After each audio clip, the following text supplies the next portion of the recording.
कह रहे हैं कि गर्मी निकाल देंगे। जयंत चौधरी जी ने जिस तरह कहा कि किसान का बड़ा सवाल है, जहां किसान की आय दोगुनी होनी थी, आज महंगाई के कारण और सरकार की गलत नीतियों के कारण हमारे किसान की आय नहीं बढ़ी है। अब कहते हैं कि अमृत बजट है। क्या इससे पहले जितने भी बजट आए थे वो जहर वाले बजट थे क्या? भारतीय जनता पार्टी कहती है अमृत बजट है। इससे पूर्व में जितने भी बजट दिए क्या वो जहर बजट थे इनके?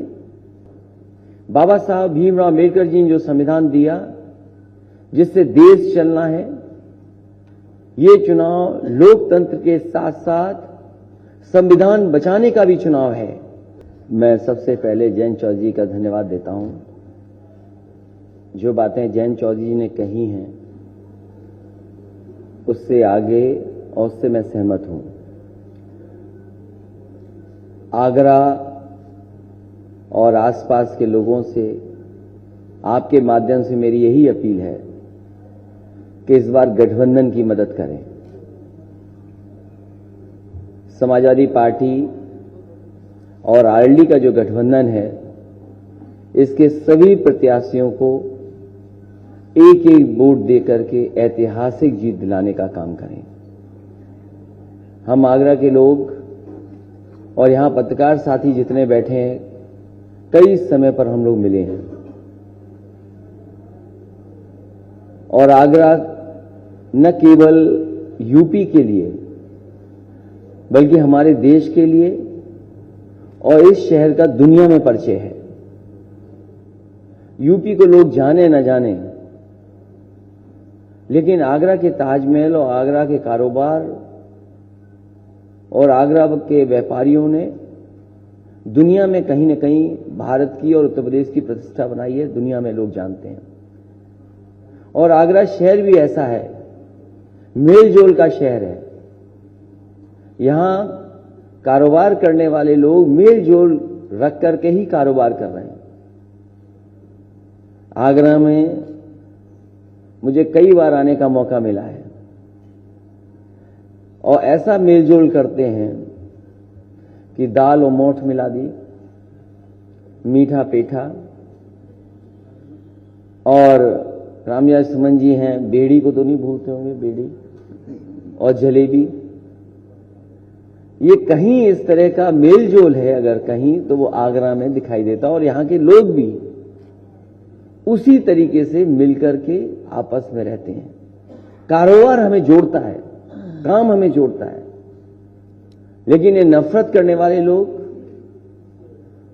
जो आपस में बांटने वाले लोग हैं, इस बार आगरा की जनता उन्हें रिजेक्ट करेगी। आगरा के लोग इस तरह के राजनीति करने वाले लोगों को पसंद नहीं करेंगे। ये चुनाव उत्तर प्रदेश का लोकतंत्र बचाने का चुनाव है।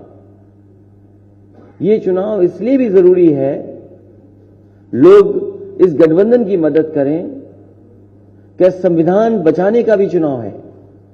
बाबा साहब भीमराव अम्बेडकर जी ने जो संविधान दिया जिससे देश चलना है, ये चुनाव लोकतंत्र के साथ साथ संविधान बचाने का भी चुनाव है।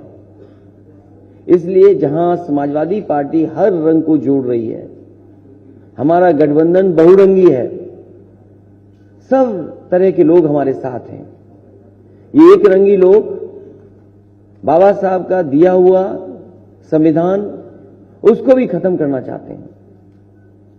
इसलिए जहां सवाल बड़े बड़े हैं, जयंत चौधरी जी ने जिस तरह कहा कि किसान का बड़ा सवाल है, जहां किसान की आय दोगुनी होनी थी, आज महंगाई के कारण और सरकार की गलत नीतियों के कारण हमारे किसान की आय नहीं बढ़ी है। और वही लोग जिन्होंने झूठा वादा किया था कि किसानों की आय दोगुनी करेंगे, सवाल यह है कि आय दोगुनी हुई है कि नहीं हुई है। और महंगाई केवल डीजल पेट्रोल की नहीं बढ़ी है।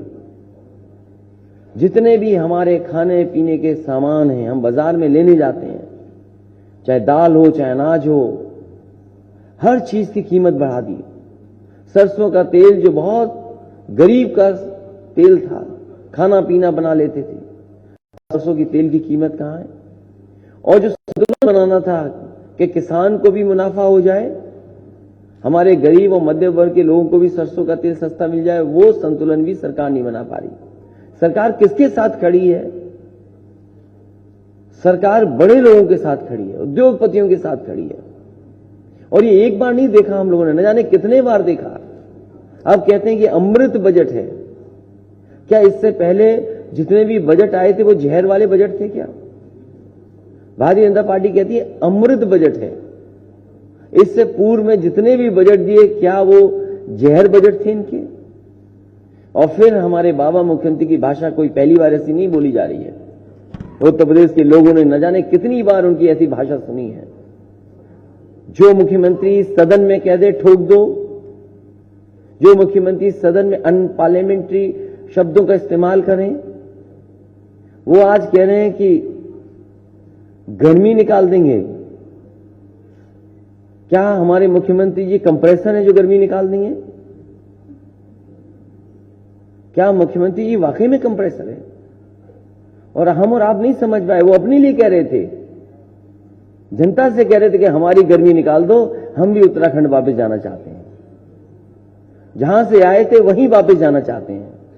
और इस बार गोरखपुर की जनता ने तय किया है, जब चुनाव होगा तो आप देख लेना, वहां की जनता बुनियादी सवालों को लेकर के मतदान करेगी और इन्हें वापस भेजा जाएगा।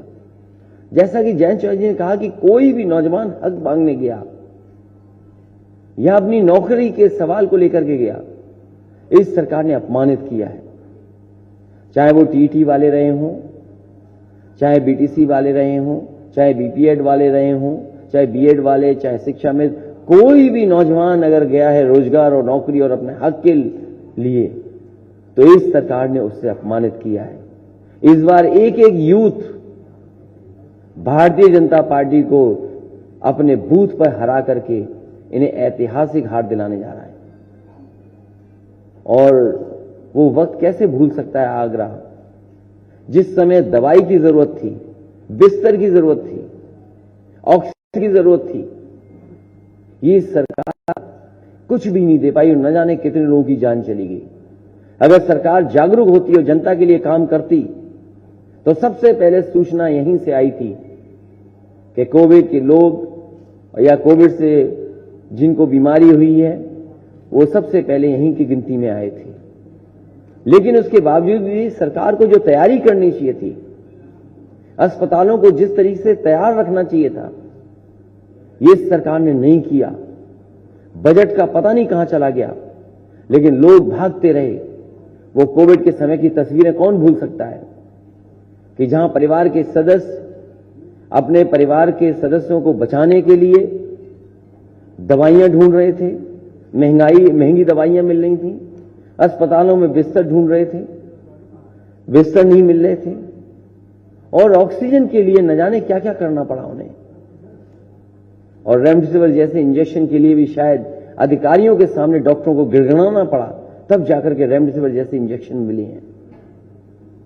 और वो तस्वीर कोई नहीं भूल सकता है कि जहां एक परिवार दूसरे परिवार को कैसे ऑक्सीजन दे रहा था। और उससे पहले की भी जो तस्वीरें थीं, जिस समय लॉकडाउन लगा था, सबसे पहले एक नौजवान यहीं का जिसकी जान गई थी, हार्ट अटैक हुआ था, वो मुरैना का था, आपके बगल की प्रदेश का था।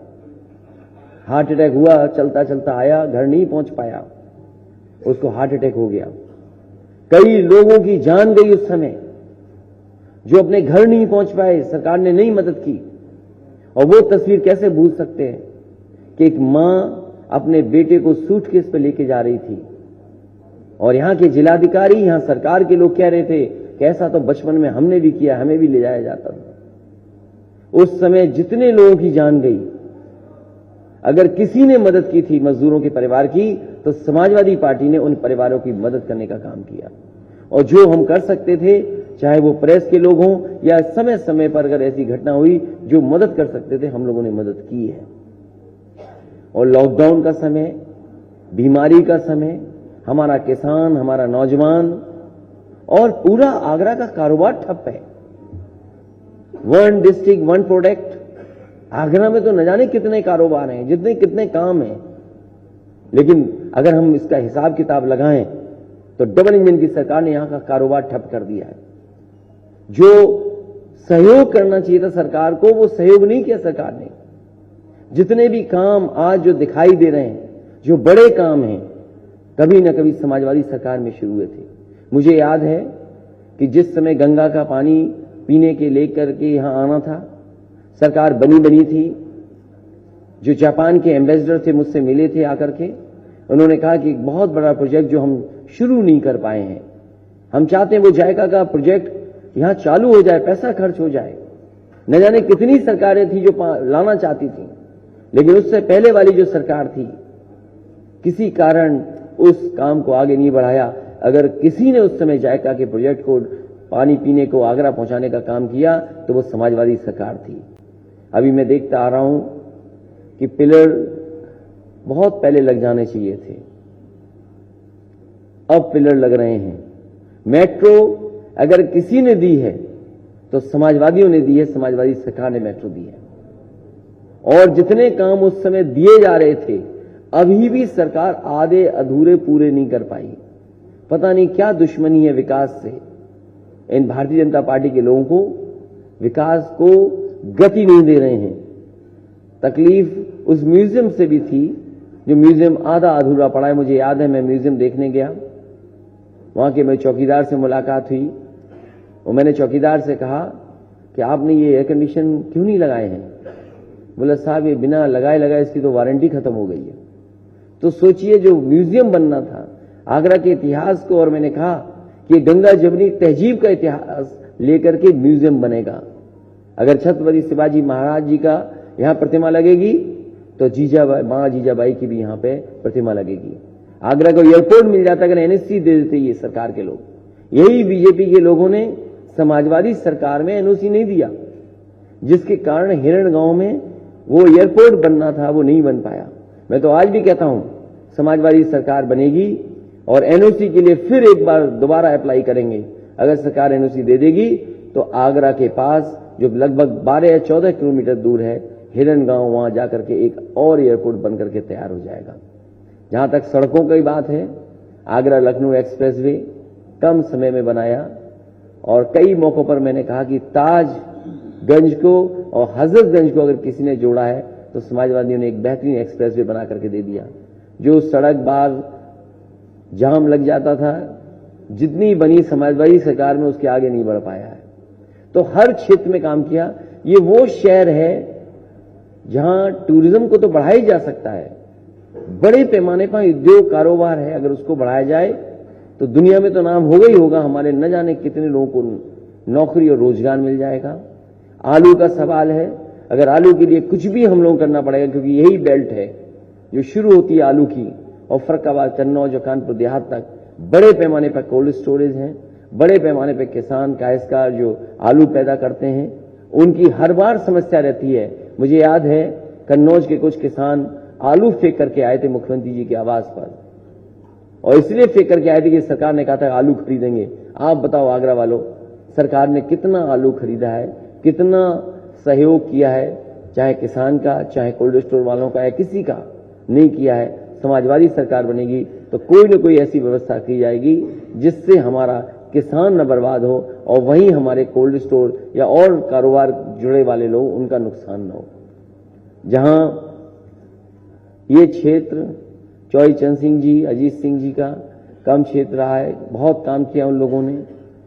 हम तमाम बड़े लोगों को जिनका योगदान रहा उत्तर प्रदेश की राजनीति को आगे बढ़ाने में, मैं सबको याद करता हूं। और मुझे उम्मीद है कि इस बार के चुनाव में, जो चुनाव है लोकतंत्र को बचाने का, भाईचारा को बचाने का, और मैंने कई बार कहा उत्तर प्रदेश का चुनाव ये भाईचारा बनाम भारतीय जनता पार्टी है। मुझे उम्मीद है कि किसान, नौजवान, व्यापारी एक साथ एकजुट होकर के इस भारतीय जनता पार्टी का सफाया करेंगे। वहीं इस शहर का जो सबसे बड़ा कारोबार है लेदर इंडस्ट्री, जो कुछ अगर सपोर्ट कर सकते हैं, पहले भी किया। समय समय पर यहाँ के उद्योग और कारोबार करने वाले मुझे मिले थे, जो सहयोग कर सकता था उस समय सरकार में मैंने किया। आगरा को सीटें नहीं मिली, लेकिन समाजवादियों ने कभी विकास को रोका नहीं। मैं आज कह करके जा रहा हूं कि जितने हमारे समाजवादी और आरएलडी के प्रत्याशी हैं, इनको जिताइए और समाजवादी और आरएलडी मिलकर के आगरा को वर्ल्ड क्लास सिटी बनाने की तरफ ले जाएंगे। इनका स्मार्ट सिटी तो इनके घर के पास भी नहीं दिखाई दे रहा है। कम से कम इन्हें अपने घर के पास ही स्मार्ट सिटी बना दिया होता तो शायद स्मार्ट सिटी कुछ जगह दिखाई देता। कूड़ा करकट गंदगी, और कितनी गंदगी है जिसकी कल्पना नहीं की जा सकती है। ताजमहल के आसपास आगरा के शुरू हुआ था काम, वो वैसा ही ठप है। जो दावा करते थे कि मां गंगा को साफ कर देंगे, कोई हमें बता दे कि बिना हमारी यमुना नदी को साफ किए गंगा नदी कैसे साफ हो सकती है। कल मैंने काली नदी देखी बुलंदशहर के पास, काली नदी नाला बन गई है। जैसे काली नदी नाला है वैसे ही आगरा में यमुना नाला बन जाती है। इसलिए इस नदी को साफ करने के लिए भी भारतीय जनता पार्टी ने जो बड़े बड़े दावा किए, हजारों करोड़ रुपए बजट के आए, लेकिन वैसी की वैसी यमुना दिखाई दे रही है। इसको सफाई को आगे नहीं बढ़ा पाए। मुझे उम्मीद है कि यहां की जनता और खासकर आगरा के लोग, किसान, व्यापारी, नौजवान, हर वर्ग के लोग मिलकर के समाजवादी और आरएलडी के जो प्रत्याशी हैं उनको ऐतिहासिक वोटों से जिताने का काम करेंगे। मैं कुंवर चंद वकील साहब जो छावनी विधानसभा के हैं, मैं इनके सहयोग और समर्थन के लिए आपसे अपील करता हूं। विनय अग्रवाल दक्षिण विधानसभा के हैं, मैं इनके समर्थन के लिए अपील करता हूं। ज्ञानेंद्र गौतम उत्तरी विधानसभा से लड़ रहे हैं, मैं इनके सहयोग और समर्थन के लिए आपसे और आपके माध्यम से सहयोग और समर्थन की अपील करता हूं। रूपाली दीक्षित जो फतेहाबाद विधानसभा से चुनाव लड़ रही हैं, मैं इनके समर्थन में भी आप सबसे और आपके माध्यम से सबसे समर्थन मांग रहा हूं। मधुसूदन शर्मा जी बाहा विधानसभा के हैं, हमारी पार्टी के अध्यक्ष भी थे, मैं इनका भी समर्थन और सहयोग मांग रहा हूं। डॉक्टर वीरेंद्र चौहान जी, हालांकि प्रोफेसर लोग प्रोफेसर होते हैं, कब छोड़ के चले जाएं पता ही नहीं है। डॉक्टर वीरेंद्र चौहान जी को एतमादपुर विधानसभा के लिए मैं आप सबसे सहयोग और समर्थन की मांग कर रहा हूं। मेरे साथ रामदेव सुमन जी हैं, मैं इनका भी धन्यवाद देता हूं। मैं कोई बुरी बात हो रही हूं? मैं धन्यवाद दे रहा हूं आपका। ठाकुर रोहतांग सिंह खैरागढ़ विधानसभा के हैं, मैं इनके सहयोग और समर्थन के लिए भी आपसे अपील करता हूं। आरएलडी के दूसरे प्रत्याशी है महेश जाटव जी ग्रामीण विधानसभा के हैं, मैं इनके समर्थन में भी आप सबसे सहयोग मांग रहा हूं। ब्रजेश चाहर जी फतेहपुर सीकरी विधानसभा से चुनाव लड़ रहे हैं, मैं इनका भी समर्थन चाहता हूं कि इनको भी ऐतिहासिक वोटों से जिताएं। आरएलडी और समाजवादी पार्टी के जिलाध्यक्षों का और संगठन के जितने भी पदाधिकारी हैं उनका बहुत बहुत धन्यवाद, और खासकर अपने प्रेस के लोगों का बहुत बहुत धन्यवाद।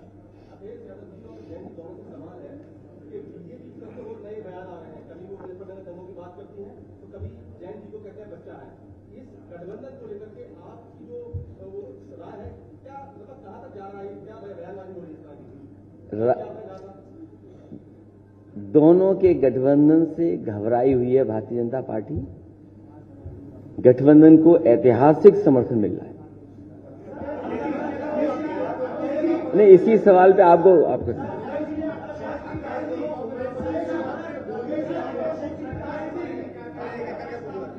क्या कहा? किसको? ये कौन होता है शेख चिल्ली? कोई शेख चिल्ली ही शेख चिल्ली बोल रहा होगा। नफरत का कारोबार करने वालों को इस बार हटाया जाएगा।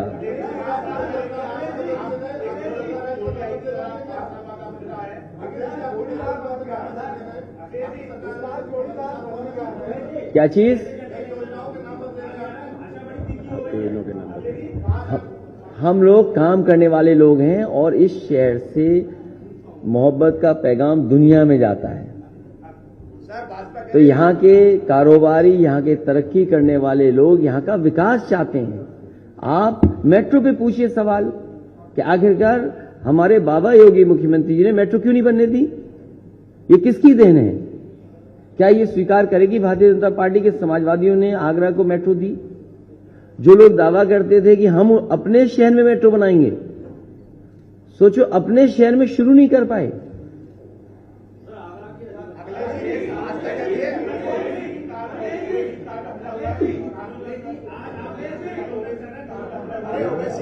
ये बहुत दुख अफसोस है कि इस तरह की घटना नहीं होनी चाहिए। जो घटना हुई है बहुत दुखद है। जो लोग ये कह रहे थे कि अपराधी उत्तर प्रदेश छोड़ करके भाग गए, गुंडे बदमाश उत्तर प्रदेश छोड़ के भाग गए। क्या छोड़ते समय उन्हें ओवैसी दिखाई दे गए क्या? ये बहुत ही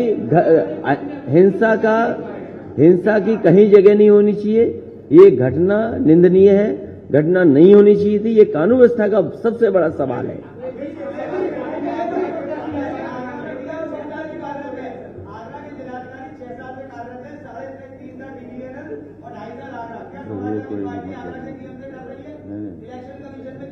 नहीं, समाजवादी पार्टी तो नहीं डरती अधिकारियों से। एक अधिकारी का क्या? हाँ, अधिकारी अब ये वही अधिकारी तो नहीं जिन्होंने माँ जब अपने बेटे को सूटकेस पे ले जा रही थी तो कुछ कहा था। तो कमाल के डीएम है ये तो।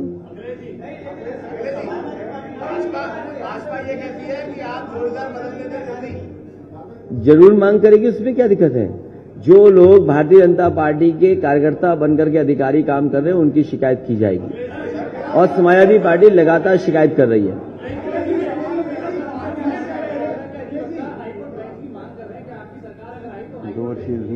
देखिए, इन समाजवादी पार्टी एक्सप्रेस वे बनाती है। आप यहां से जाइए लखनऊ 2.5 घंटे में पहुंच जाते हो। अगर वो थोड़ा सा बैन रोक दे तो 2 घंटे में पहुंच जाओगे आप।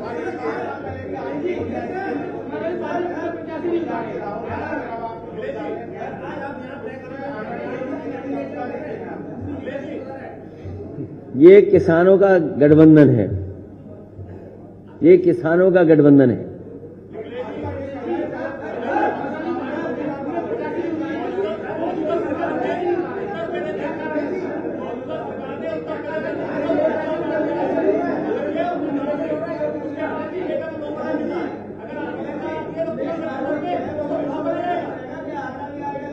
नहीं, ये जो सम्मान है समाजवादी पार्टी के समय पर जो सम्मान दिया जाता था वो जो प्रदेश स्तर पर तो है ही है, अब जिले स्तर पे भी जो अच्छे नागरिक होंगे, जो अच्छा काम कर रहे हैं, उनको भी सम्मान समय समय पे दिया जाएगा।